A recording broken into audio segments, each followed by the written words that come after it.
being on the panel. Next to Bethany is Paul Manny. And Paul has been assisting Tacoma Community House clients improve their lives for 36 years. He's assisted immigrants, refugees, victims of crime, and predominantly low-income South Sound residents move from crisis and vulnerability to stability and sufficiency through the agency's 4 core programs developed over its 100-year history. Paul hosts a couple of hiring events a month at the center, providing valuable contacts for his clients. And I'm sure some of his clients are in this room. Thank you, Paul. Jeff Lawrence, there's Jeff.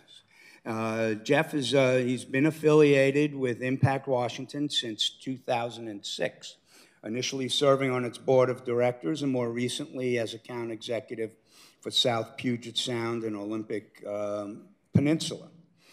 His professional experience is broad, and with 35 years in operations management, technical sales and marketing, and senior management with various companies, domestic and abroad, primarily in the paper industry and process automation. Jeff holds a BS in paper engineering. Do you make like origami things? No, I'm just kidding. And in paper engineering from Miami University in Ohio, and he has an MBA from the University of Washington. And I skipped over Denise. You want to raise your hand? This is Denise Nicole Johnson, and she joined Port Jobs as an intern in 2011 while attending Highline College. And she helps low-income airport workers and job seekers define their pathways, either to go back to school or obtain higher-paying jobs. She has continuously grown professionally, working her way through the ranks with Port Jobs, giving her a relatable voice with her clients. At Highline College, she was a Phi Theta Kappa Honor Society member and received her Associates of Applied Science degree in Hospitality and Tourism Management. And she now serves as president of Highline's Hospitality and Tourism Management Advisory Board and is a member of the Greater Seattle Sector Skills Academy class of 2016, one of the workforce leadership academies, one of several workforce leadership academies across North America. And then last but not least, and thank you, Denise, for being here, and Jeff, you as well. Kaylee began her quote-unquote people career working in a family business. In high school, she landed a job at Brown and Haley as a personnel clerk and worked there for 5 years. After raising a family and doing volunteer work in the community, Kaylee returned to college and in 2007 graduated from PLU with a Bachelor of Science and independent degree where she combined multiple disciplines, including a minor in human resources. And while she was at PLU, she took a job as a clerk, HR clerk at Concrete Technology, then became the assistant HR manager and then the HR manager in 2008. In 2017, she received her Society for Human Resource Management Senior Certified Professional, the SHROOM certification, and is looking forward to finding creative solutions for navigating the difficult recruiting field we face ahead. And we look forward to hearing how you're doing on that, because that's where everybody's kind of is. So there is the panel. What I would like, if you could save your questions until we get to the end, that would be great, just in case your question may be answered by someone else on the panel. So I'd like to start with Bethany, and we'll kind of work this way, if that's okay, and just give us a brief synopsis of who you work for, and then what resources do you have that benefit employers?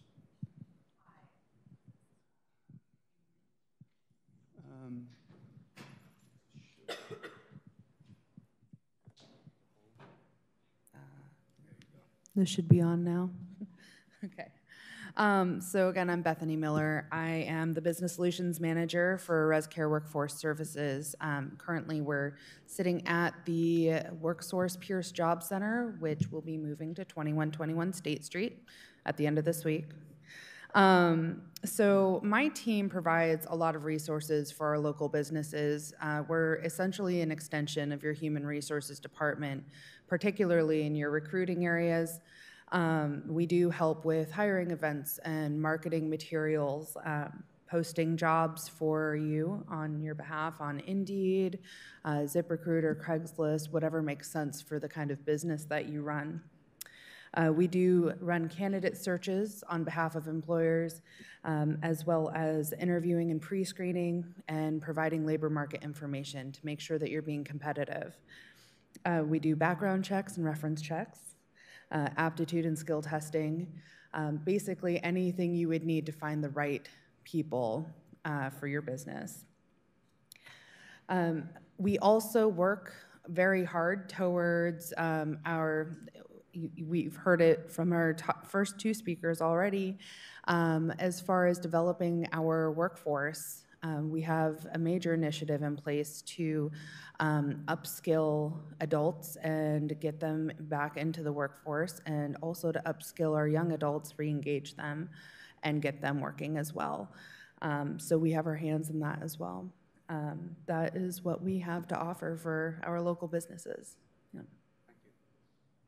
Paul? Push it down and hold it down.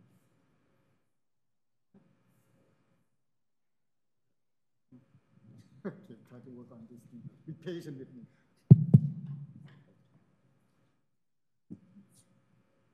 Doesn't want to work. Yeah, just want to use this. Okay. Good morning, everyone. I just want to give you a head up. This is going to be my first time talking to a group of good-looking people. I might break down any time, just keep in mind. So I'm glad that you like my Asian joke. Anyway, I work for Tacoma Community House, and I'm very honored to be part of the community that have been providing services for local residents in Pierce County here for like a handset for over 100 years. And we are the first nonprofit agency in Washington State to assist low-income resident refugees and immigrants with job placement. If your employer, you are looking for people to work for you, or you are planning to add workforce with a group of diverse of people, give us a call, because we have so many clients who have so many experience background, and they want to work, and they want to work in the field, for example, general labor, hospitality, food service, retail, manufacturing, assembly, nursing, and daycare. All of these people, they want to work, and they want to give it back to the community because they feel they are welcome to the community, and then they want to give it back. And besides helping employer, finding qualified clients, we also hosting a job fair for employer twice a month. And I think one of the important programs we have for not just clients, for your employees also, they can be benefit by coming to our program. For instance, for example, GED, adult basic educations, English as a second language, or U.S. citizenship class to enhance or to improve their quality of life, or to even to advance their career, and in that sense, it will help you as an employer to have these resources. And we help our clients with many ways with job placement. One of the ways we're helping them to unsubsidized employment, and through our on-the-job training, to internship, and pay a work experience. So I just want to conclude, if you're looking to hire people to give us a call, we would like to connect with you and to find out what you need, and your hiring need, and we will match your hiring need by screening, matching qualified applicant to your company. So thank you. And I should say, we will be supplying names and contact information for all panelists. I'll be emailing that out to whoever registered, so you'll have all. Good morning, everyone. Again, my name is Denise Johnson, and I just wanted to say it's an honor to be on this panel today. I am a former City of Lakewood Youth Council member back in the day, so it's great to be back in the chambers.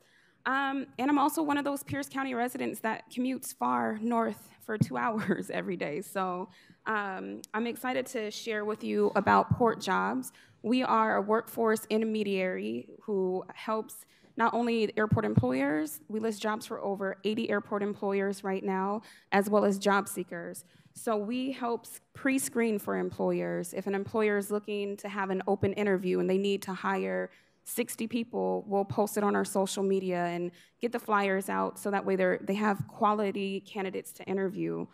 Some of the other things that we do, we have a program called Airport University where we partner with local colleges to come teach those upskilling skills that employers are saying, hey, this person could advance in my company if only they had these skills, such as computer skills or leadership and supervision, customer service skills.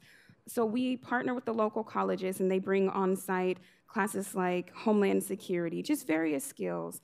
We also help employers by, they'll hire people that don't speak English as their first language, and so we help them with their badging test to be able to pass the badge test to work at the airport for security.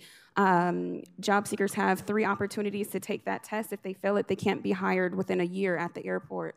So it's a free service that we offer to airport employers. We also post and blast, some of you may get our email blast called the Hot List of Jobs, where all of the openings are sent out weekly to not only job seekers, but CBOs, community-based organizations, to get folks in the seats, get folks in the room, get folks jobs.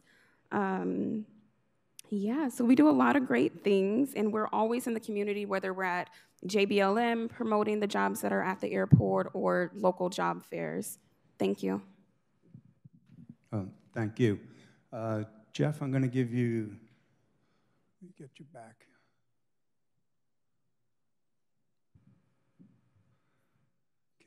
Can you see? Yeah, I can see here. Okay. Thank you.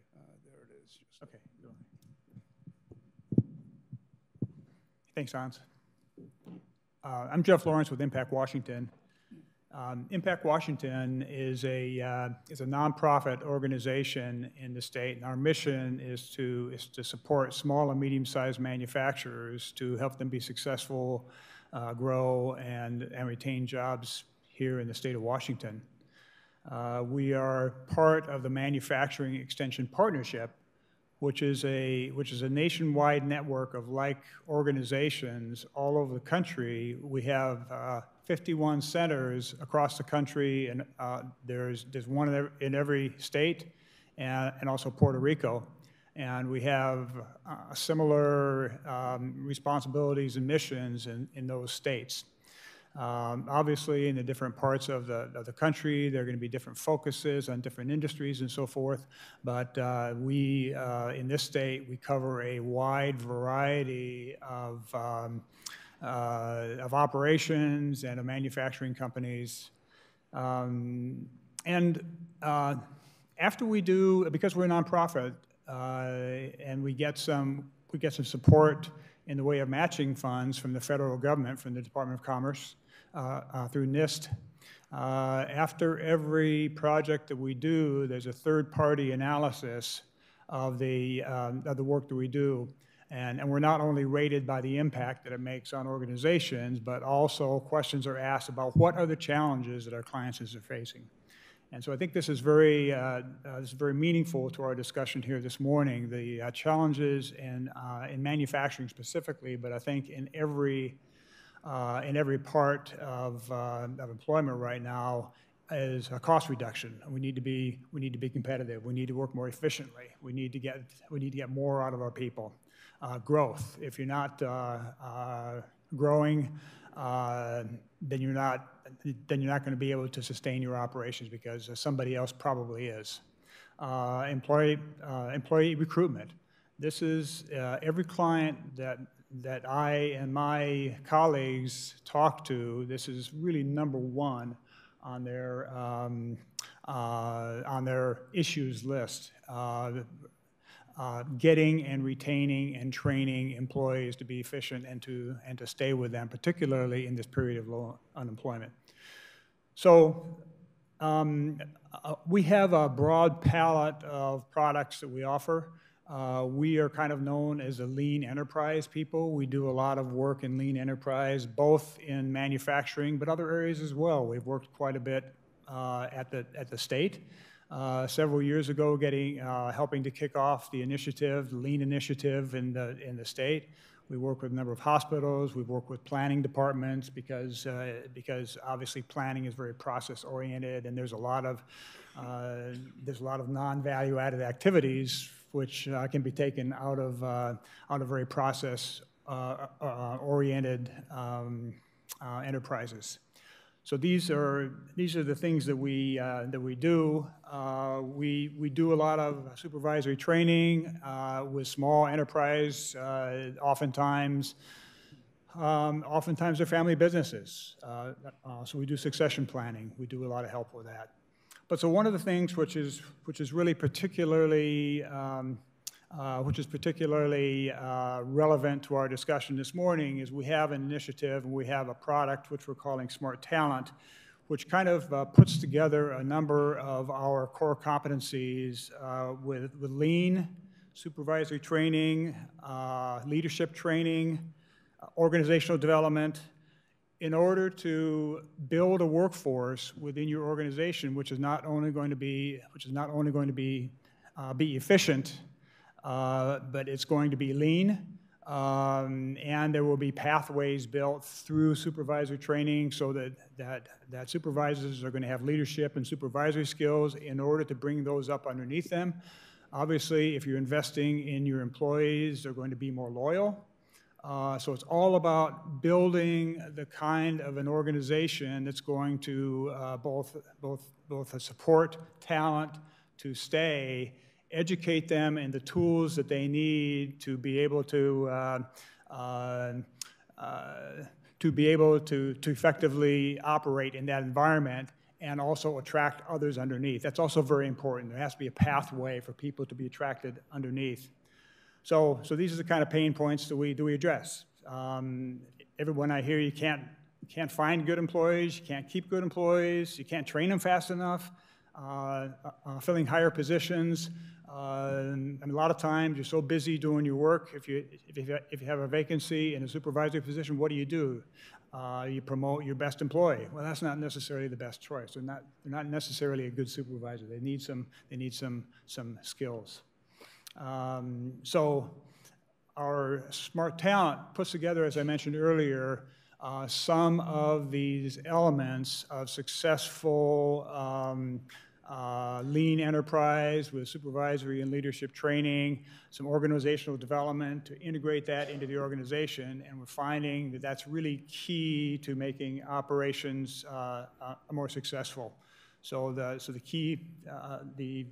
pillars of this program are to attract talent, to provide training so they're going to be successful, and to build those pathways underneath so that the attraction is going to be there, that people are going to want to come there, and they have pathways to move up. And then to engage them by establishing the career ladders. They're going to have a place, they're going to have a home there that they can move through. They know that they're going to be able to progress with their careers, and they're going to be learning skills and talents that are going to be transferable. The results to expect from that is that there are lower times to proficiency, a lower turnover. You find you have a larger hiring pool. After this gets going, there's word gets out, this is a good place to work. higher labor force efficiency. We emphasize cross-training and that type of thing. And at the end of the day, there's going to be long-term savings because you're paying for the skills of the employees, and they're going to have a higher longevity and not as much flipping between jobs. So that's what we're engaged in now, and this is, as I mentioned when I started, this is universal. This is not only in manufacturing. I think this is in every enterprise right now. Talent and retaining and training and then getting the most out of talent is probably one of the biggest challenges we have.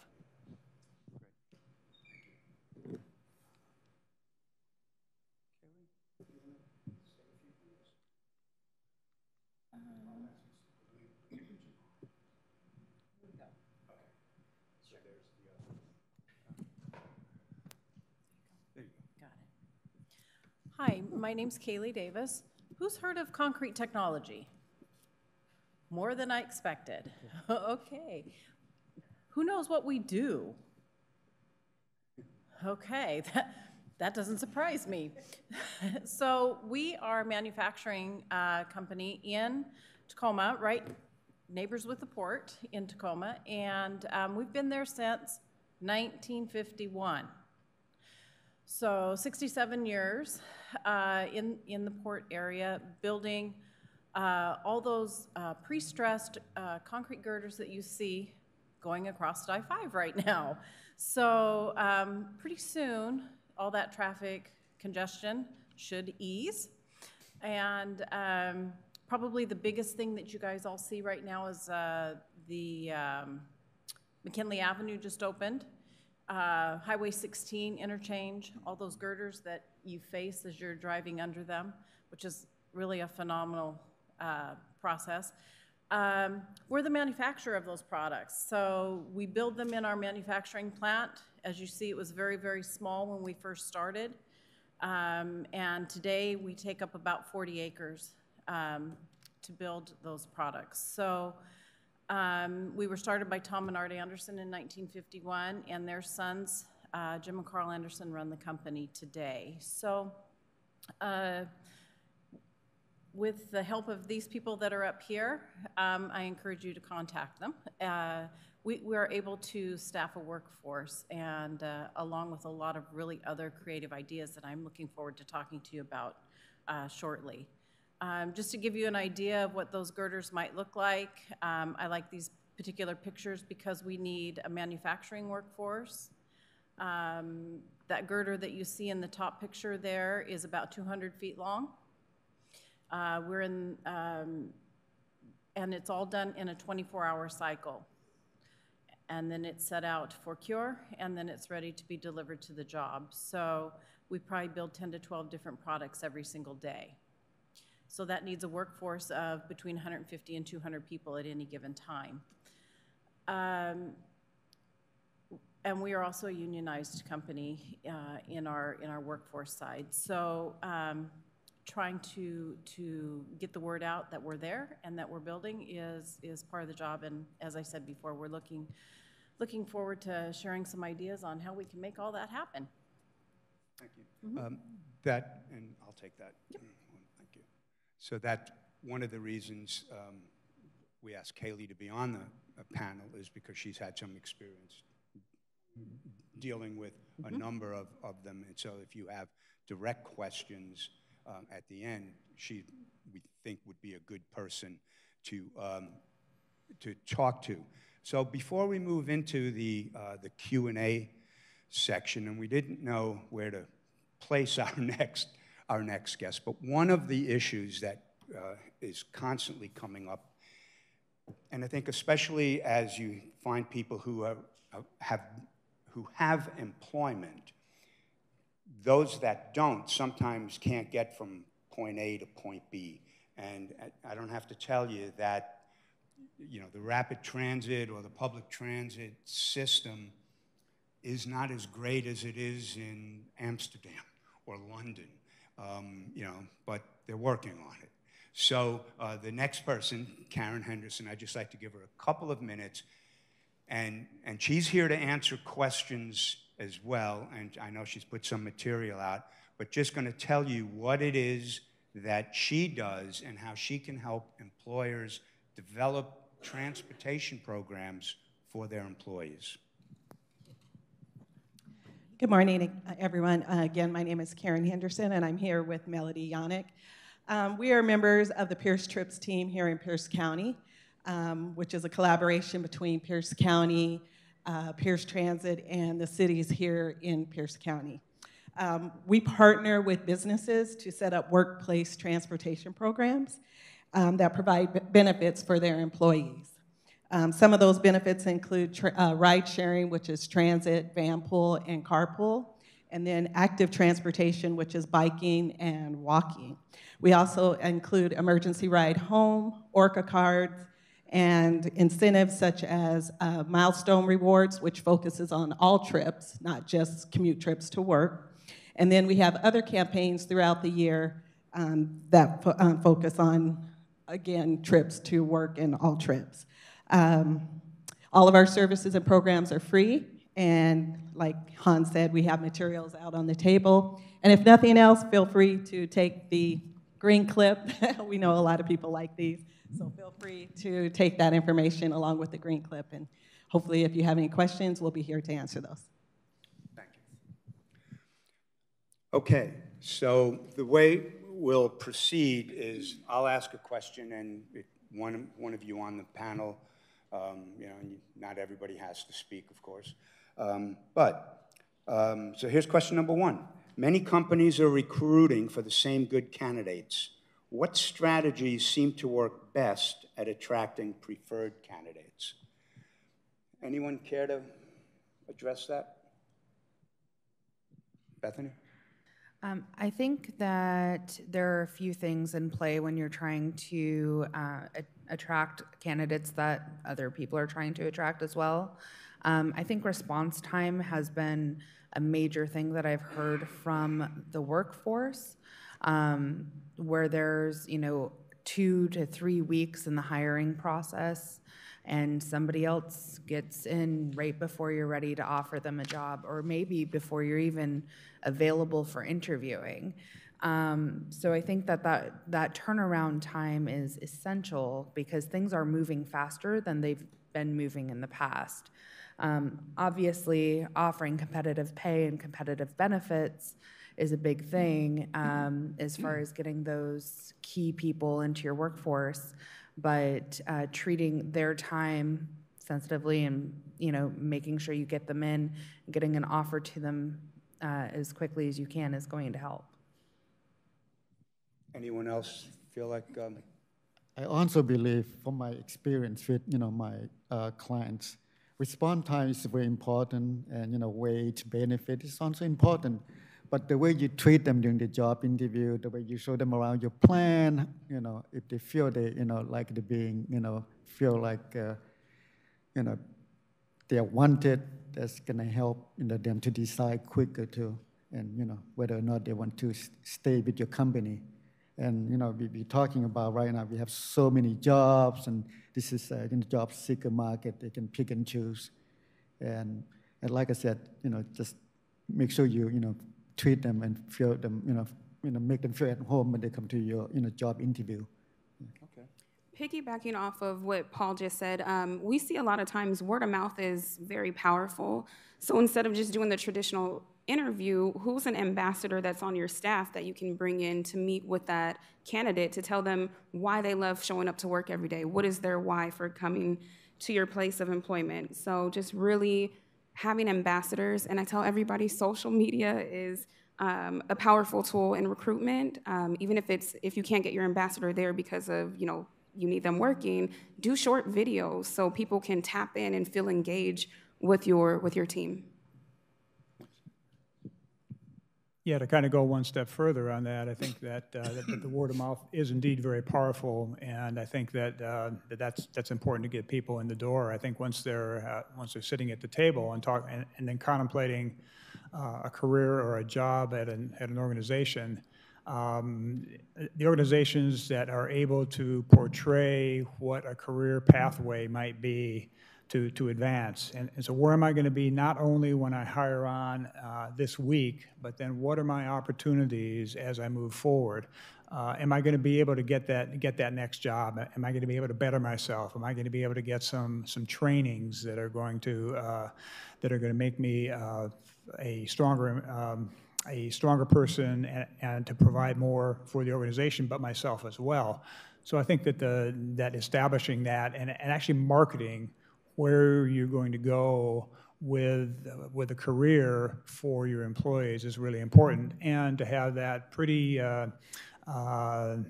succinctly laid out so that you can portray that, and that could be the difference between making a hire of a really good person and not. Great. Thank you. Kaylee? I'd like to talk one more little piece of the attracting good candidates on your job postings is making sure that you keyword exactly, not just beat around the bush with keyword, but I mean exact to the job that you're trying to fill. Because I might put down concrete worker, but I might actually be looking for somebody who can tie rebar. So I need somebody who can tie rebar, right? And so being absolutely specific on your keywords, on your job postings is really very important to narrow your pool so you're not scanning thousands of applications. So again, keywording and narrowing that pool so it doesn't take as much time. Probably stuff you already know, but it is really important, especially today when people can pick and choose rather than working with a real broad description. Great, thank you. Of the many job boards, are some better than others, or should anyone even use them? Hi, I do think that there are different job boards that are good for different types of jobs. One job board that I do want to tell you about that's brand new actually is on the Workforce Central website, and it is called Live Work Pierce. So it's an aggregation of all of the Pierce County jobs scraped from over 20,000 sources. A central place to look for Pierce County only positions, and it's brand new and it's the first of its kind. So wanted to let you guys know about that. There are a lot of great places to post your roles, and a lot of times, we know that posting, a construction position on LinkedIn may not net you the results you're looking for. So being mindful of where you're utilizing your resources, or if you're not sure, utilizing your local WorkSource business services team to help you post your position to the boards that are going to give you the most traction. You will find it's called Live Work Pierce, and you will find that on the workforce-central.org website. Great. Okay, anyone else? I just wanted to say, I can't say that one is better than the other, but there's a resource that I use, and it's glassdoor.com, that if you don't have an employer profile, fill it out, because as a navigator, when I'm helping clients job search, I go to Glassdoor to see what it is that you're looking for, what are the benefits that you offer, what are people that have interviewed with your company, what are they saying about your company, and it's better to create the narrative before somebody who you may not have offered a position to that has a negative thing to say about your organization. And that's glassdoor.com, to just be able to put some valuable information about your organization on there. Great. Yeah, it's a great resource.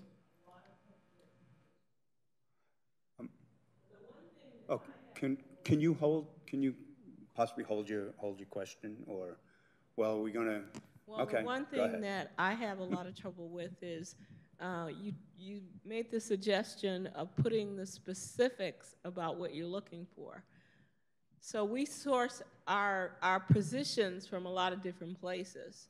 And one of the things I've found is when it's with an agency, they're giving you a candidate that has exactly what you said, but when you sit down to talk to that person, they don't quite have the background and you know the agency helped them out.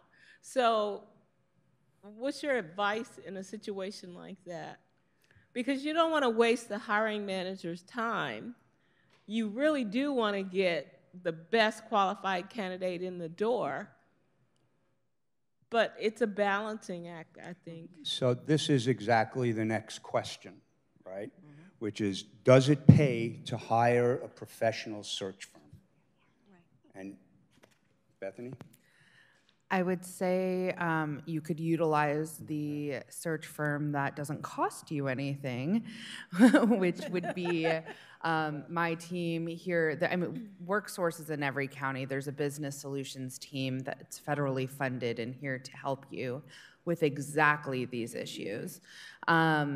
You know, we do the first interview, if you like, we do the pre-screening, we use your questions, we search for through those resumes for you, we post those jobs for you. So why then pay somebody else to do it? If I could say something along that. Please. We use Workforce Central, we use Tacoma Community House. I have 2 more people here now, so cool. But, and they're fantastic resources, but with the market the way it is, because I think I'm hearing people go, but it's not enough, and that's not necessarily true, but sometimes you have to fill the gaps and you have to fill it really fast. So you have to look at it strategically and understand what you're gonna need down the road versus what you need right now to make that decision. So work with your operations to see what it is that you absolutely have to have right now and what you can search for down the road as well. So you're working both sides of it. Okay.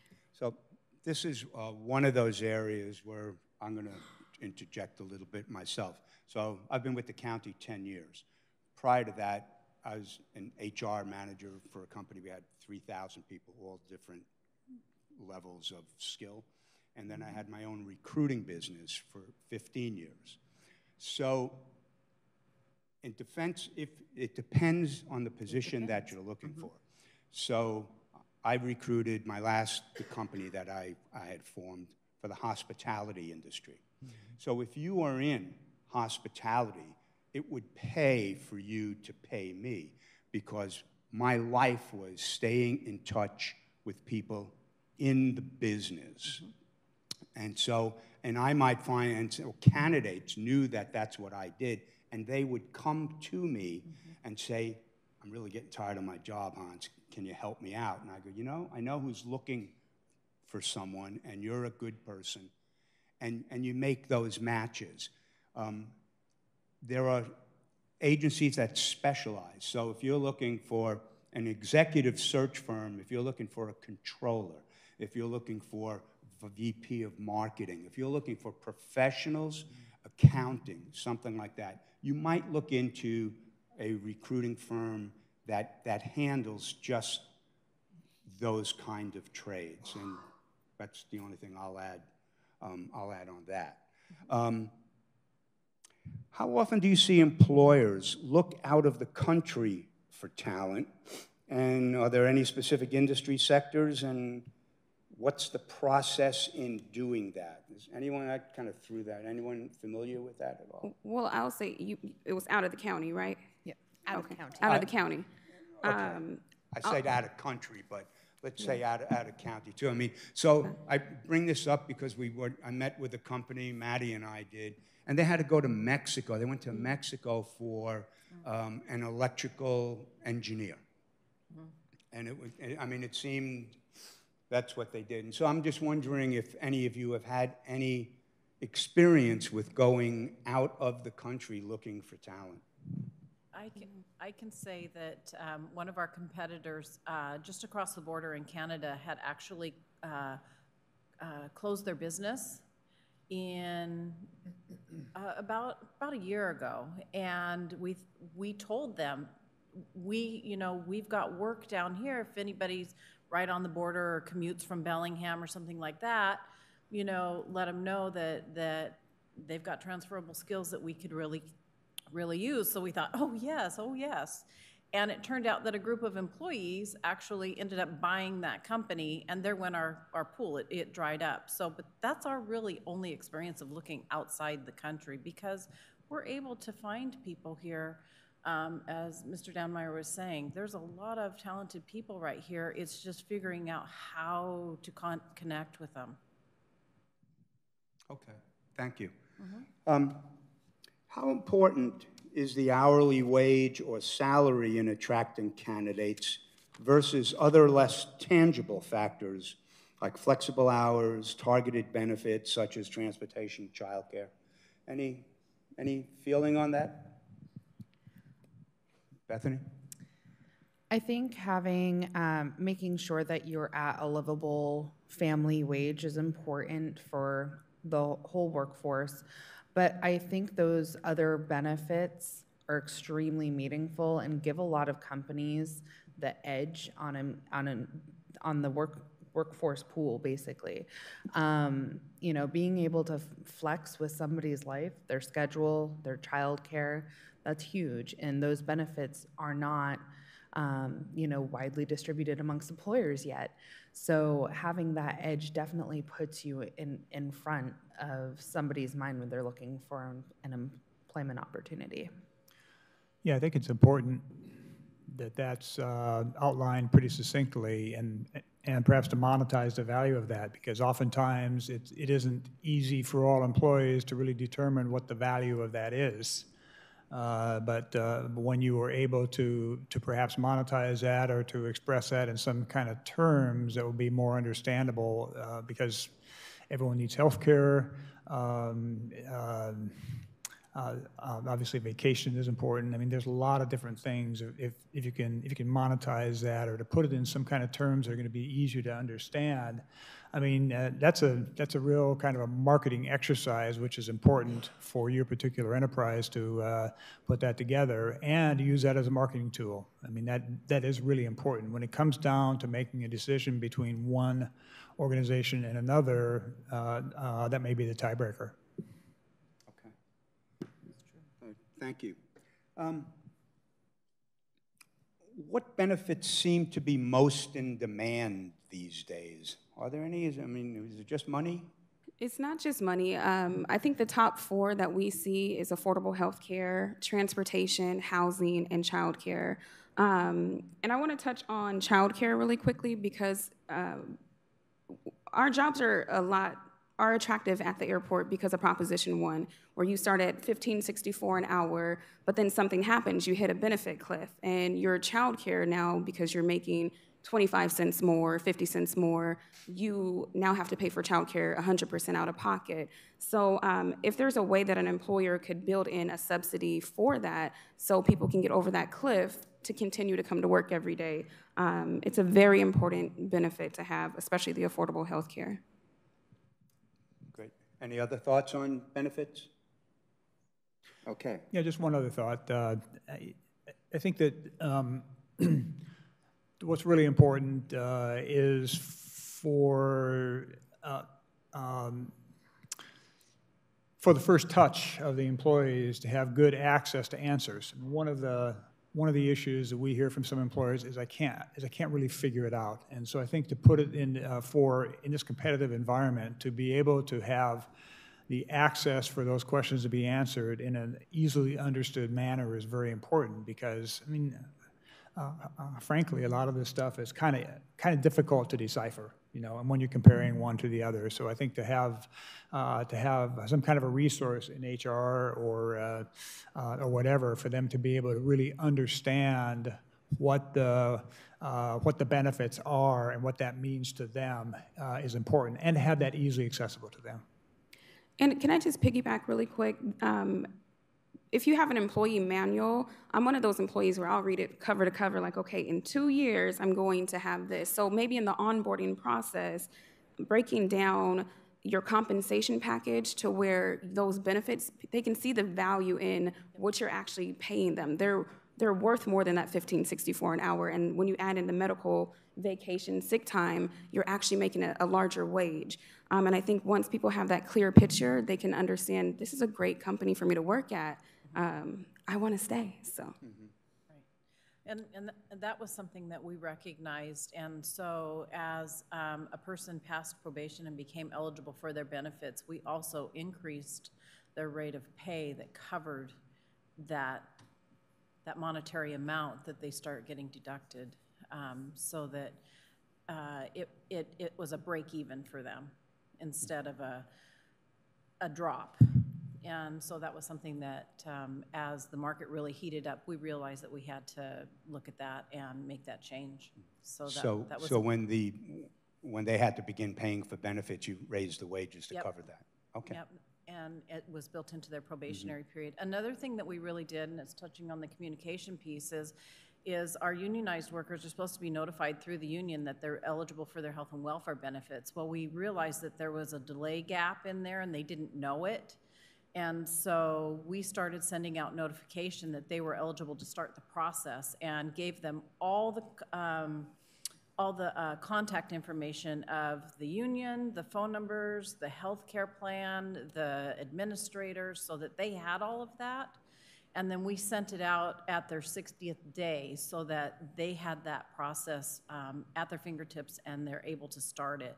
And we let them know that during the onboarding process also. We also break down what they have to pay and what we have to pay in order to make sure that their benefits are available to them. So recognizing all of these little things, we're trying to communicate those things right away so that they understand where they're going to be at 60 days, at 90 days, at a year.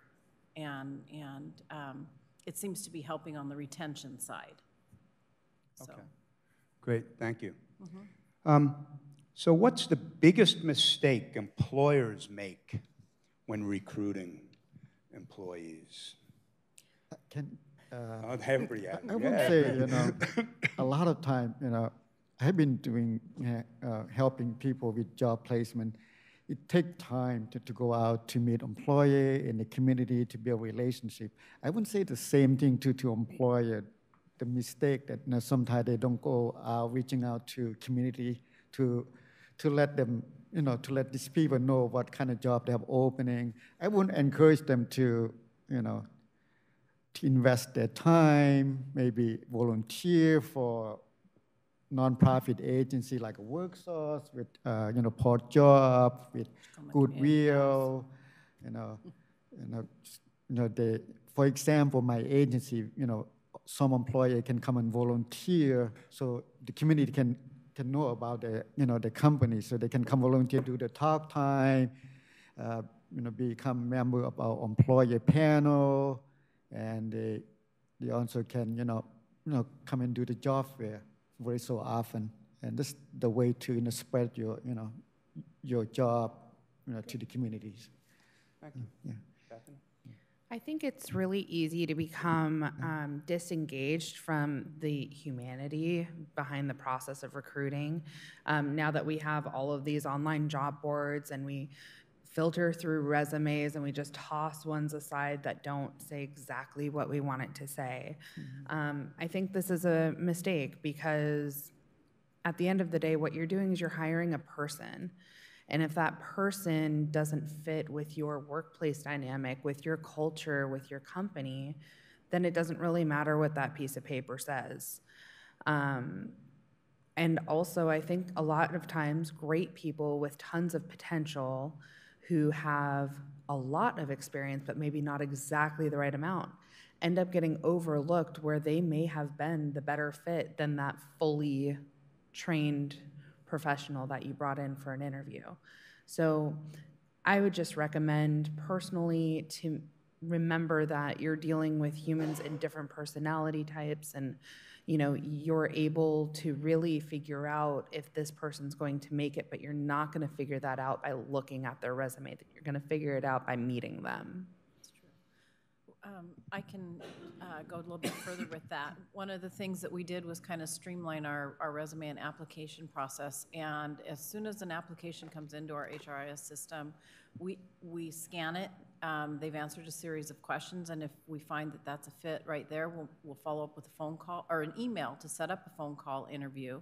Then we'll do a phone call interview, and if they get through that section, then we'll schedule an in-person interview at that point in time. So they've got 4 opportunities, usually within the first day or 2, that they've actually even submitted an application.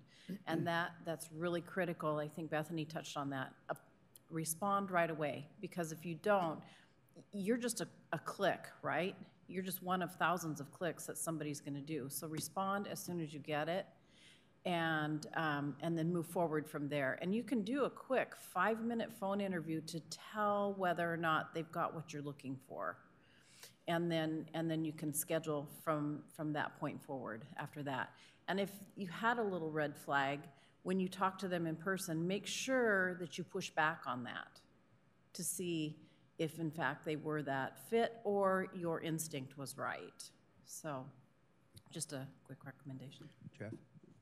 Yeah, just one comment, which is kind of on the same theme that we've been talking about the past couple of minutes, but we work in a lot of rural areas and with a lot of smaller manufacturing companies, and I think that that I think one area in hiring which should be avoided is to put too much emphasis on the starting wage without the rest of it. Right. I mean, there's a lot of I think particularly with smaller companies where people are wearing a lot of hats, it's very difficult to kind of differentiate yourself, but it's really important now to be able to do that and to be able to outline everything that you have to offer. And so not only that starting wage, but there's a lot more value to what you can offer other than that starting wage. And you don't want to get into a competition where you have prospective employees who are just comparing starting wages, because there's a lot more to the picture.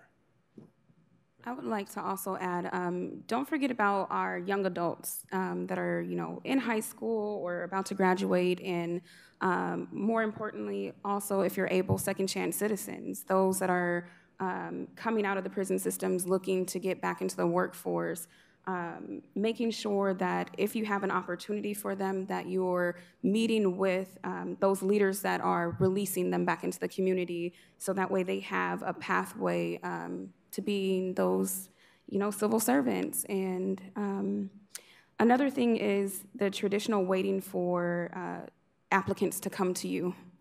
They're not coming anymore. You have to go out into the community, partner with the community colleges, the military bases, to really get your name and your voice out there. Create a hashtag. Yeah. Do job fairs. Job fairs. Do them. Do them. And from my experience, one of the problem we're having with company like manufacturing, that kind of company, sometimes they will talk to our clients. Our clients, most of them are, English as second language. Sometimes employer won't take time talking to them. They just say, no, this person's not going to be able to do the job. And you know what? A couple of weeks later, they call me, hey, I want to give your client a try, because the person we just hired just quit the job. And you know what happened? My client ended up working for that company for 10 years and still working. Yep. Yep. So it's, I would encourage, employers just to, give people a chance and, just take time with them. And Executive Dammeier kind of touched on it a little bit. So Peninsula High School out in Gig Harbor, Rogers High School in Puyallup, and Franklin Pierce are really working hard at that high school level to prepare their students to go out. And Maddie and I, we hook up employers directly to the instructors in the schools, especially if they're in the shops, et cetera, et cetera. Yes? Well, you're right.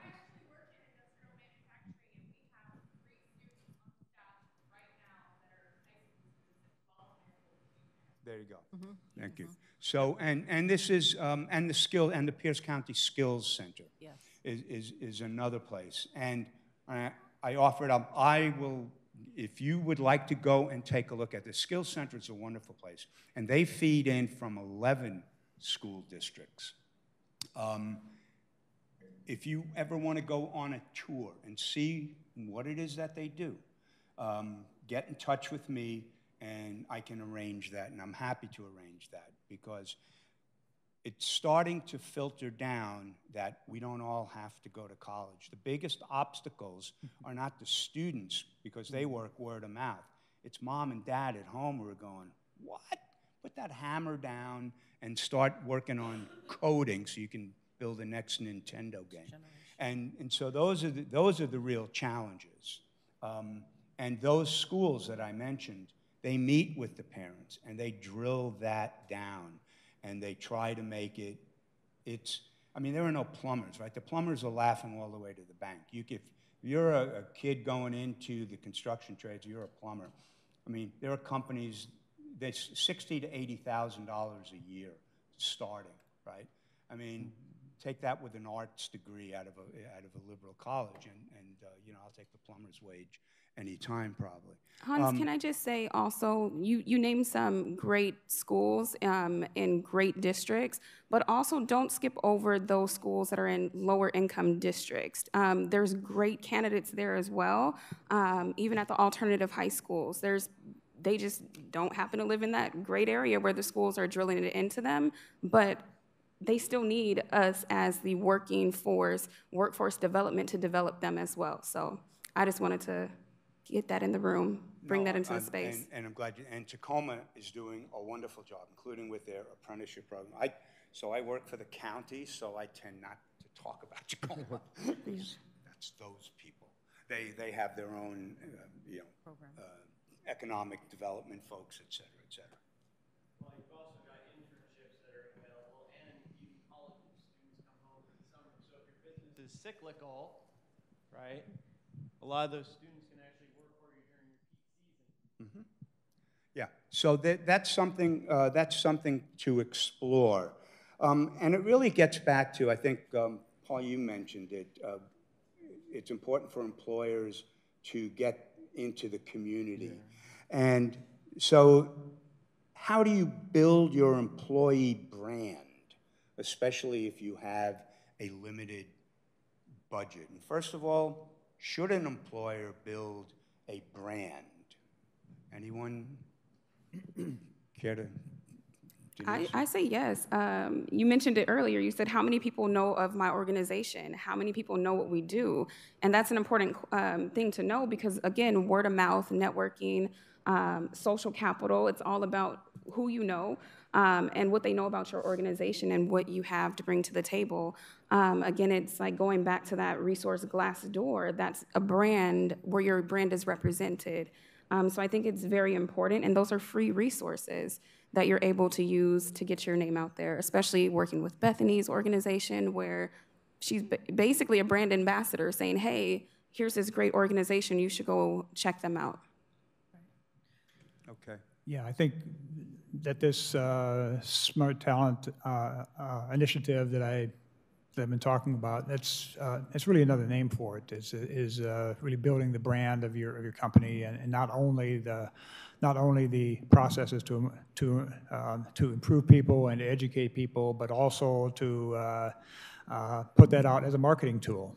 You know, you need to develop it so that it becomes a brand, it becomes a marketing tool. It's extremely competitive. I don't need to tell the people in this room that the labor force is extremely competitive, and to be able to build your brand and to build an environment within your organization that's going to attract and keep good people is probably the most important thing you're going to do in the next couple of years.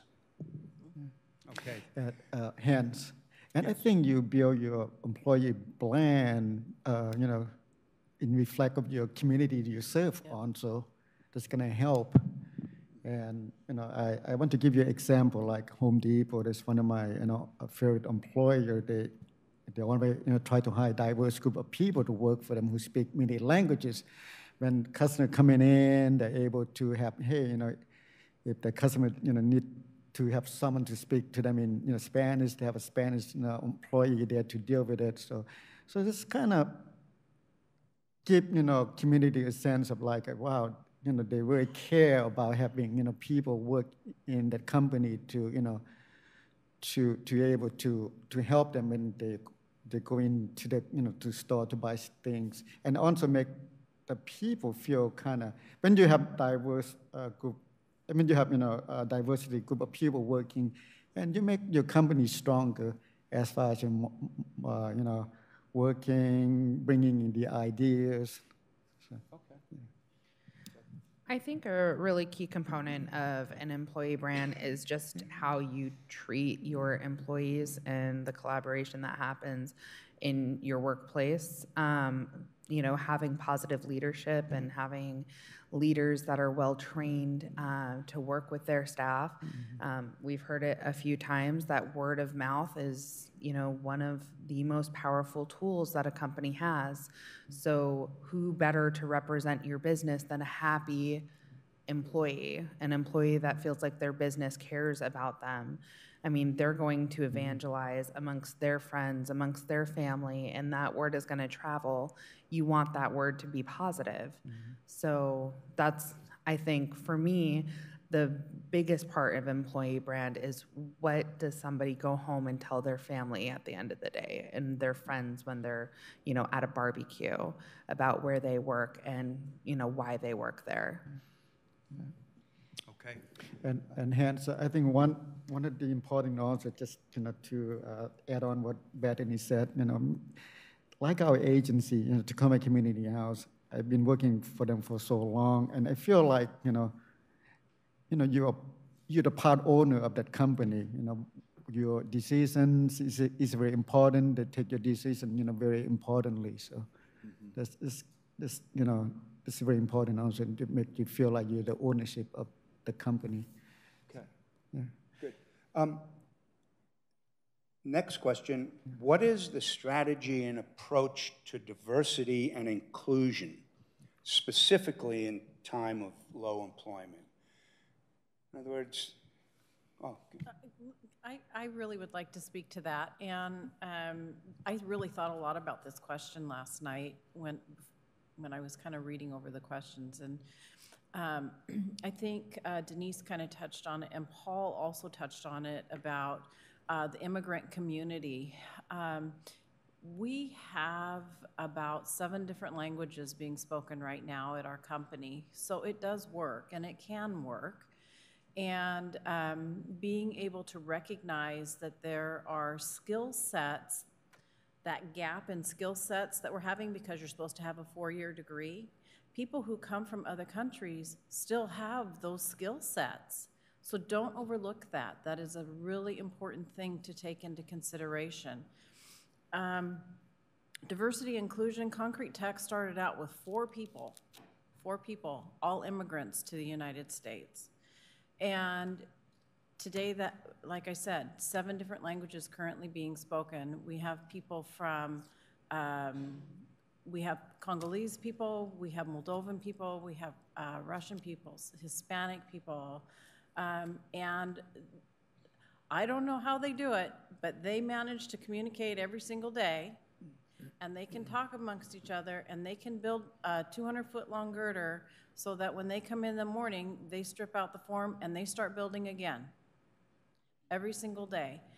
And we were talking about branding and those types of things like that. We don't push a lot of branding, but I can tell you when people come into my office, they go, I was driving down I-5 and I realized that I had a hand in building that. I did that. And that's what they talk to people about. It doesn't matter which language, they can point at it and they can say, I did that. So don't overlook that community. It's really important to have that community. Also, second chances, it's also worth looking at as well. So go ahead. Yeah, just to, I think that's extremely important. I've worked a lot with Paul in the past with a company that I ran, and we got a lot of employees from Tacoma Community House, and just outstanding employees with incredible talents. And there are resources also available for training. I mean, there are grant-based programs that are available to train your workforce, and we get involved with a lot of those. Supervisory training, ESL training, you know, just supervisory training in the context of giving work instruction between cultures. I mean, different cultures receive work instruction differently. It's important to be able to give that kind of instruction. But that kind of thing with the partners here, I mean, this is the value of having having a forum like this, is you have a lot of different people who are in the kind of the ecosystem to help out. But there are a lot of resources that are available. But I agree, there is a tremendous talent pool which is kind of untapped. In our organization, we have a race equity and inclusion tool that we use across several partners. It was actually framed from the Generation Work initiative that we're working on with our national partners, and it's really implementing the personal challenges that a person of color or you know, gender, you know, identity folks would feel, and addressing that and helping employers understand, even from writing your job descriptions, how to invite somebody into your workplace culture using the racial equity and inclusion lens for the framework of how you just operate the business. So trainings in that from your board members, from your president down to the entry-level staff, I think it's important to invest in staff training, like you said earlier, just getting people to have the conversation. Okay, thank you. And then the last question, just overall, what would you say to employers not able to meet their recruiting targets? What's your sage? You're not alone. You're not alone. Okay. Continue to, you know, network and don't give up, because, you know, people want that job, not only where I can get a livable wage job, but where I want to feel a part of the team. Paul mentioned it earlier. You want to feel like you're part owner in the business. You want your frontline staff to feel like they have a voice in there. So I just say you're not alone. Don't give up. Keep working towards your goals. Bethany? I would say a couple of different things. So challenging times for sure for hiring right now, low unemployment, you know, that's across the board. But something to consider in your individual businesses is what your minimum requirements are. Do they match the wage that you're paying for the role? And is that wage competitive in your local area? I think that a lot of times people who are job searching will pass you over if you're, you know, requiring a 4-year degree and you're paying $16 an hour, you know, and things like that. If it doesn't match up, and if you're not sure if it matches up, reach out to your local resources. WorkSource, my team can pull a labor market analysis for you and let you know for that role what businesses all over the county are paying their employees, what the average and things like that are. I think making sure that you are aligned to be competitive is very important. Okay. Well, thank you very much. I'd like to throw it open to the audience if you have some questions, and we do. Well, I think all of you touched on it in regards to your internal, so appreciate everything you talked about. Where I'm coming from is from the medical field. And so what is your suggestion in regards to the management team, the supervisors? Because I have to be frank, we have turnover that is a reflection of our management. And so that's, I mean, we can pull in some great candidates, even though the market is low. I'll be frank with that too, be very transparent. It's low in pulling in, but when we do, then we get them in, and then it seems like they're right out the door. And so we, as the recruitment team, realize what the issue really is, because the salary, as you all spoke on, is important, but also how they're being treated and appreciated within the organization, especially with their direct manager or supervisor. That plays a huge part in whether they stay. Right. And we have wonderful competitive benefit package, which the recruitment team we stress, which helps to encourage them to come on. But then what do we do when they're in and then we know why they're going out the door? I'm gonna be frank. I'm not gonna. What would be your suggestion? Yeah, I think that's not an uncommon issue, actually. I mean, as I mentioned earlier in the introduction, oftentimes when people are promoted within an organization, they don't necessarily have a supervisory or leadership training, and that's key. So, I mean, there are a lot of really good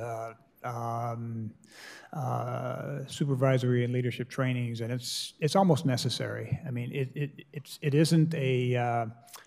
There are people who are natural leaders, but still to have certain principles and certain techniques, which is common to an organization, is also institutionally important. So, I mean, one of the things that we're doing that we've done for a long time within our organizations, primarily in manufacturing, but in other areas as well. I mean, we've worked in healthcare and we've done planning and so forth. But we offer supervisory and leadership training, and so that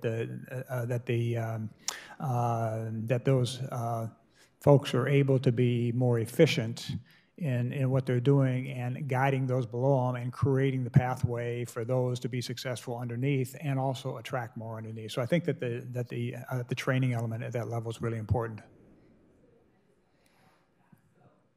Because we're about to start a program that's directly in effect to that, which is wonderful. But how would you suggest that they're measured? Because that's great if you go through the training, but if you're not held accountable after the training and being measured on how effective is your training, then that's to no avail. Yeah. You know what I mean?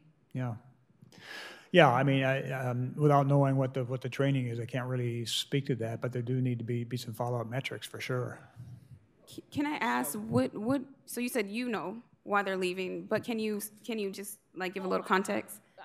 What I'm meaning is we know because it's the management, because we, as I shared, we're bringing in the candidates, they stay for a little bit, and then they're gone out the door, and it doesn't make sense, you know what I mean? Because it's not, their job performances aren't low.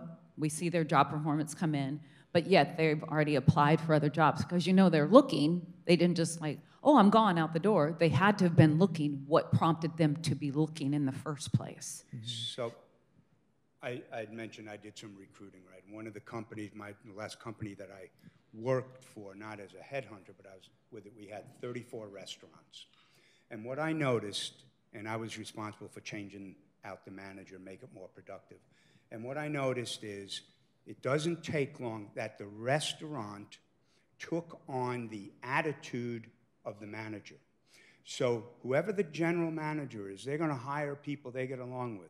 And if the general manager is a pain, he's going to hire people who don't care about the customers. If they're nice, good people, all of a sudden, all the staff, it filters down. They start hiring pleasant people.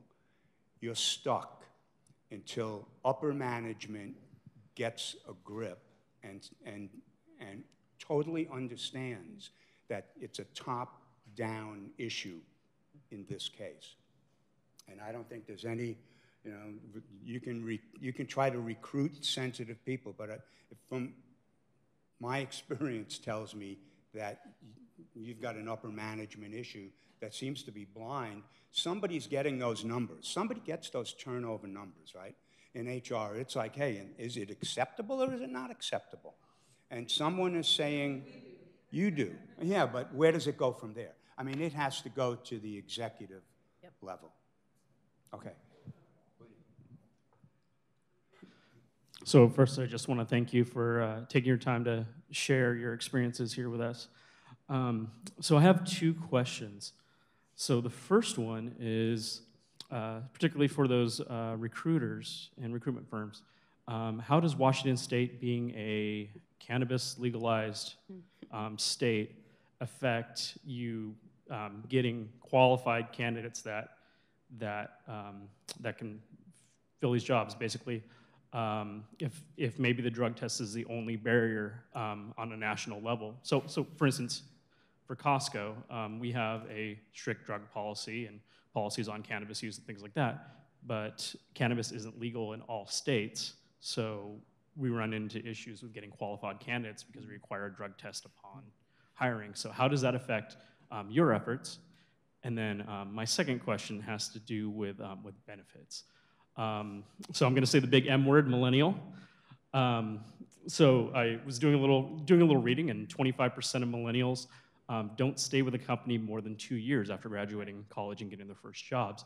And so one of the challenges that millennials face these days is that they have crippling college debt. And I want to know, in your experience, how many companies are starting to offer things like tuition reimbursement or even incentives to further their education? And of course, it's all tied into starting wages and things that people got to pay back their college. So, sorry, two-part question, and I know they have to be answered separately. So a lot of businesses that I'm engaged with do offer some sort of education benefit. Usually it's tied to classes that help the person perform in that capacity.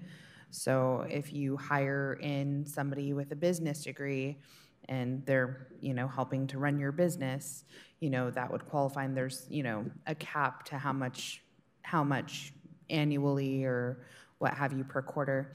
I find that is a benefit that a lot of companies offer, but that isn't always noticeably accessible, like how to engage in that process. And I think that's something that companies are missing on, is like, we offer all of these things, but maybe sometimes the employees don't know about it, don't know how to start the process, how to ask for it, because it's not delivered in your traditional benefits package. Your benefits are your medical, dental, vision. So, getting it out there and letting everybody know how to utilize it would probably help. I can speak to that a little bit. First, the marijuana issue, yes, it is affecting us because we build federal jobs. So it's just a flat no. And so you can't be under the influence or have it in your system when you're building those types of products. Regarding, and it's had a huge effect on that pre-employment drug screening. And I can tell you, people are really creative, but so there is that. And then on the education, we do offer a education reimbursement as well, but also we advertise that we recruit and then we train on the job. And then last year alone, we promoted on our plant side 14 internal positions. So you might have come in the door as a general laborer, and in a year's time, you're operating our gantry cranes, or you're now a certified rebar bender, or something, or you're a hard steel trowel finisher, something along those lines. And so you move into a classified position relatively quickly. One of the things that we've done on the retention side that I didn't even get to speak of was we advertise that, you have the opportunity for upward mobility, and we let people know that that's there and that it's all on the job training. So, and that's just on our unionized side. We also promote from that unionized side into our management side, and again, we'll educate you and give you on-the-job training, and we'll help pay for education to get your skills up. So again, it's an important part of the benefits package, and we advertise to that. And as a recruiter, it's important for me to talk with the employers to find out what are your rules around cannabis use. There's some employers that's like, hey, if you test dirty, go take your time, get clean, come back and reapply. So it's good for me to know that when people are asking that question. We, on the education side, we have our airport university program that airport employers will also list in their job description as a benefit, because all airport workers get free college credit out at the airport, as well as our scholarship program, where we know not everybody's gonna wanna be there, but they can get up to $800 in tuition funds to go to whatever school of their choice. Thank you. Any?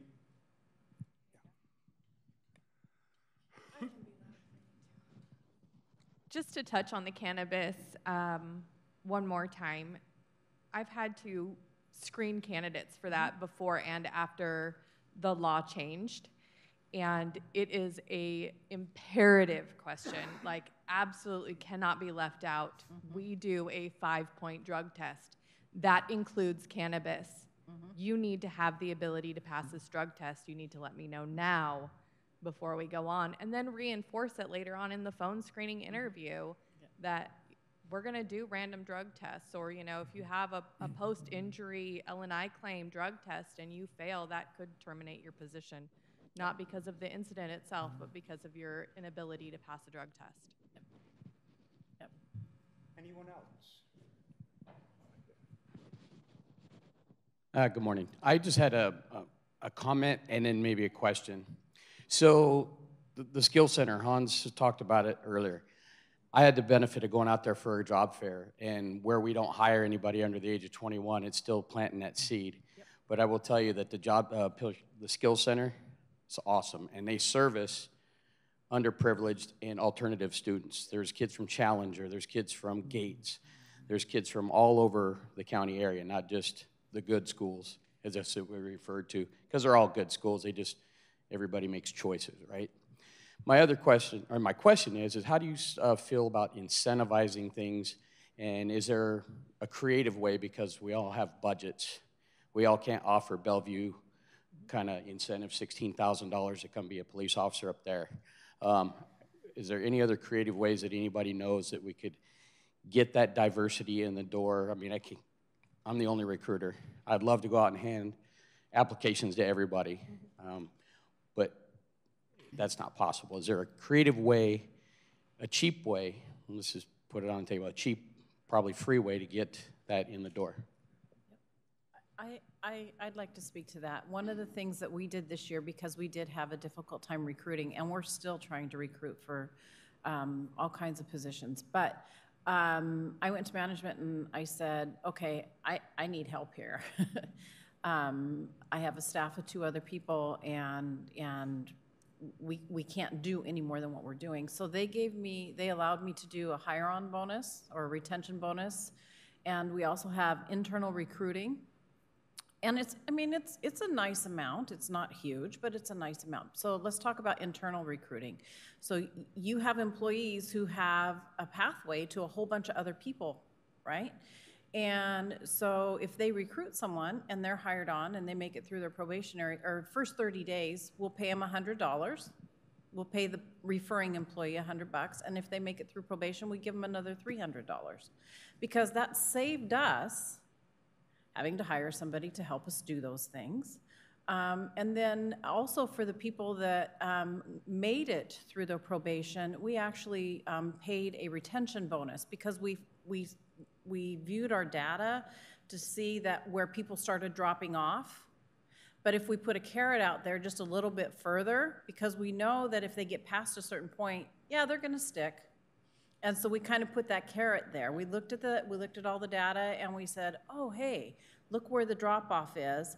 Now, let's see if we just put a carrot 10 days further past that. And then we paid a bonus from that. And then we also offered a perfect attendance bonus. We have something similar to that. We have a $500 bonus for other staff to recruit. Mm-hmm. We did have a situation where we would offer the new employee a step incentive where it was $1,500. You make it past probation, you get $500. You make it past the probation, you get another $500, and then at the end you get $500. But then now you have guild and union issues. The one guild that it was benefiting actually complained that it was the Me Too thing. Well, we didn't get it when we got hired. We just said sorry. That would be nice. And the incentive? Yeah, we get a lot of people that will, just word of mouth, especially with the younger generation of officers that have friends in other fields. They will, hey, you ought to come work for us. It's great, and it's working. And the agencies up north are starting to trickle down this way because it's a better environment right now to work down this way. So that's helping as well. One of the things, we were doing kind of a step thing too on the bonus, and we just went and said, nope, if you get here, you get it all at one time. And that made a difference too, instead of in steps. Okay. So. Yeah, well, they just totally nixed that program because of the other guild was complaining that they didn't get it. And the funny thing is it only worked out to every employee on that particular guild getting 8 cents. So they lost that really good incentive program for. Was that with the union? Well, we have, within our department, we have two different. We have the patrol guild and the corrections guild. Yeah. And we're really trying to push for corrections because we have a lot of turnover due to retirements and things. And let's face it, nobody wants to work in a jail. Yeah, but they don't understand. I started in the jail, so it was really, it's a misnomer. It's a great place to work, and you can really, you can promote. If you really like to work a lot of overtime, you can make a lot of money. It's kind of like Denise said, having that ambassador. You'd be a great ambassador for that. Maybe you guys can chat about that. Yes, absolutely. At the end, that'd be great. Oh, anyone else have a question? So I just have a quick question and a couple little comments. Thank you so much, all of you. I'd like to encourage you, especially the diversity folks, to look into the Hub Zone. I know that that is a federal program, but lots of small businesses that are trying to get federal contracts really struggle with keeping their 35%. And if you're not familiar with that, I'm happy to explain what that means. But there are mechanisms that we are struggling to keep people who live in certain areas, and that might be some way that we can help. Our company has struggled with finding good employees, and so we used a staffing agency. And staffing agencies are very different from temp agencies. Yep. So if you've ever been concerned about using a temp agency, that's very different than a staffing agency, much like what Bethany Wright has been talking about. And so they are oftentimes a partner for you. And once they get to know who you are, they, in my experience, will even call you and say, I know that you don't maybe have a need right now, but I found someone who's a perfect fit for your office. And if you could just maybe have a peek at this person, maybe it's worth your while in interviewing them. And we've found people that way. And we have a person right now who, she's probably going to be my boss someday because she's great. She's that great. And I hope she is my boss because, and then as far as the the cannabis goes, we're a very small operation, and we've chosen to not do cannabis testing because it is a legal substance and right now, and we don't have a requirement that would prohibit us from that. So until we grow and it's a problem, we've opted to not, because if they do drug testing, they have to test for everything. And so cannabis is one of those things. Costco's a little bit different story. You know, you're too big, so. Thank you. Any other questions? Matt? Just a quick comment. My name is Maddie Martin with the Economic Development Board. Just as you're thinking about recruiting strategies, think about whether or not your benefits is in line with what your employees are wanting and needing. If you're looking at attracting the millennial workers, have you thought about, what would make it attractive for them to come to work for you? Perhaps looking at, yes, or maybe a program for helping them to buy a house, instead of, moving things into their 401k plan. Perhaps that fund or that money could be put towards a down payment for 5 years, should you recruit them. In addition, for students that have, crippling student loan debt, perhaps you have a program that will help them pay off their student loans, in a 5-year time period to make it more attractive. So just think about creative ways that you can already do with the resources that you already have, but look at how you're deploying those resources so that it fits the generation that you're targeting, for that particular job or that industry. That also helps retention too. If you have those benefits that are stretched over a 5-year period of time, especially something like paying down student debt or buying a home, like those are huge things. And I think that would definitely help retain employees.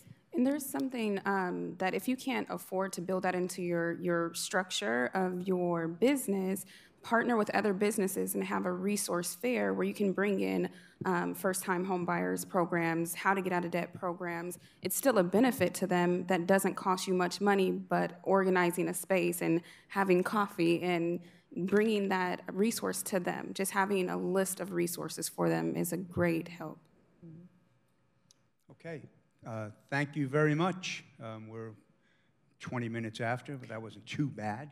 I want to thank you all, and if you give me a hand, giving them a hand.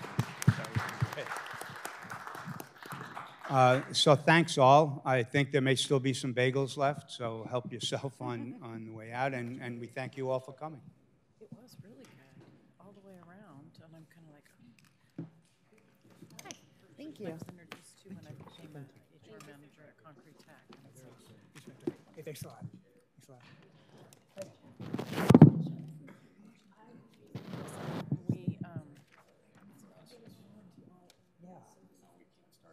So we are contact information out of right. We're a nonprofit organization. We are part of the Manufacturers Extension Partnership, which is all across the country. We do work with primarily manufacturers, and we, for all the work we do with manufacturers, we get some matching grants. What the career is. Staying busy? Yes. I have Okay. Within surveys for after. Absolutely. But we work with manufacturers And others. no skin off your back. We're federally funded, so. Right, lean manufacturing, big enterprise. Exactly. Treasury training, all the kinds of things. The gas price to go Right. up. Exactly. It's kind of a laundry list of. Or just for the three-way to be at. right, and you Yeah. see what we build. Well, we I found know they're $4 building. a gallon. My question People to them become when they say, responsible. well, my test Yeah, I know they're building, they're why would somebody want to work at Extreme? It's still not gonna be enough. Yeah. Workforce training grants. Oh, they'll just fill. They'll just fill, because the areas grow. Exactly. So yeah, so we started focusing on all the rest, trying to get people out of their cars, all the projects. So we're hoping Good, thanks again. Nice meeting you. Play roulette.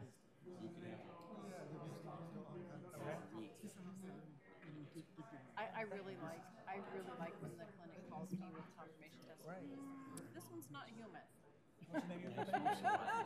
Especially after a holiday weekend. That's what we used to do in the military. Yeah. The very first work day after Thanksgiving. Oh, yep. We stop by. Yep, absolutely. But then you're in a catch-22. You don't want to fire people because you really need them, but you don't want that kind of stuff on you. Right. It's the truth. Heaven forbid this monstrosity in Tacoma falls down. Right. And it's Liability is incredible. and I tell them. By the way, who said it decade? Right. That construction project's been going. It's, yeah. So there was, so that first gas tax, right, so they started that first gas tax, and it Got a NAICS code, expired, I you're want to say, manufacturing. 2000. I mean, if you're NAICS code, you're a manufacturer. 2007, maybe 2008, somewhere right in there. That one expired, then it had to go back out. So that first section was a 6-year process. What, cybersecurity And or then the with next section, okay, they, cybersecurity, yeah, so we do then a there lot was of like work a in that 2-year as well. gap, and then now they're finishing up with that next section. So now, 54th Street. yeah. They're going to be flyovers into the port. Yes, I think that's what's going to happen, but they're going to be directional. They're going to be directional. So one's going to be one direction in, and the other one's going to be direction out. So that whole be happy to come talk to you or anybody else. One How many can hold. employees do you have? So is that part right by the dome there? So when you come into the center, is that just an express route through the city? I think it will be. Okay, Yeah. 'cause I really don't know. It's going the one wrong way right now. Yes. At 38. Yes. It looks like they're going to put it back on the other side. Yeah. Look. Well, let's just start out with a meeting. on We'll just the WISDOT talk through what you website, do, and tell you a it little bit will- more, and your team, what we do, Yeah. and as I say, I live in Tacoma, so Yeah, that downtown one- Tacoma that is JVL probably is- 5 minutes from my yeah. house. It's easy. Yeah. Yeah, I think it's out for bid right now. We did the one on the Liberty Bridge on the backside. We did that one. Cool. Well, thank you very much. You're very welcome. You're very welcome. Thank you for your time. Sure. help in this detail, and I'd like for us to be a union operation on every. No, you. Sure. No, you can't. Sure, well, we Using work with Paul- all size companies. We work Using from Paul is a fantastic resource. single proprietors all the way up to, you know, our sweet spot is probably 15 employees up to 150 or 200. I That's- imagine work but- 15 I'm by sorry, not summer, work. Yeah, but that's- and by Yeah, we work with all December, sizes. we'll probably be at 20. I mean, Yeah. I think we're gonna have such rapid. We do growth too. That's great. that That's we're- great. Maybe we can help you. Yes. I love that, and so because of that, because of our rapid growth, Yeah. we need to get processes in place, Right. especially with employees, and some of the things I was drawn to were some of the things that you were talking about, just the organizational leadership development. Right. Good luck with that. Are you? Yes, I'll see Are ya. you AS 9100 Yeah. certified? Oh, yeah, okay, good. Yeah, we are, we're AS 9120B, and we Yeah. have ISO Okay. 10,000. Good. We're, you know, so we're on the right path, and we are small women owned. Oh, excellent. Well, that helps too, yeah. I mean, yeah. Oh, okay. Well, good. So with the head zone, because, but how do we get the information to know? Because we do all the WOTC stuff, but where do we get the information? There's a website you can go to. I mean, I know where it is, but it's kind of like, there's like a gap or something that I'm trying to figure out. What it is Yeah. or whatever. Okay, so do you know what the HubZone program is? No. Sort of? Okay, so HubZone is a program that the federal government set up, where basically they're underutilized business areas. Uh-huh. So they're sort of like underutilized economically, right? Yeah. So there are people who live in HubZones. Uh-huh. And then so you can have your business in a HubZone. So if you're a small business, your business has to be in a HubZone. which Right. ours is. And 35% of your employees have to live In that area. So, but they don't have to live in the same area. Right. So we have an employee that lives in North Carolina. He lives in a hub zone, so he's one of our Okay. accounts. Okay. So what happens is that we have to keep our numbers up. So we Sure. so our staffing agencies help us and only send us applications of people who live in From hub those zones. areas. Yeah. But that's not always great because our outside salespeople, we need people with experience and have contacts, and so our sales folks, our business development people usually aren't hub zone. Okay. Right. So our inside folks usually have to be hub zone. Okay. Which is lucky for us because we have so many little pockets of hub zone. Right. Right. But because it's so usually economically underdeveloped areas, oftentimes people with lower income may live in a hub zone. So it would be really great. I'm really anxious to meet with Bethany because I think that's She's really good. something that I haven't heard of, and that Yeah. might be a really good. WorkSource Central is very good to work with, and once you get hooked in with them, and they'll keep bringing your jobs up to the top, and you'll be able to work with them on a regular basis. I couldn't get this to shut off, so.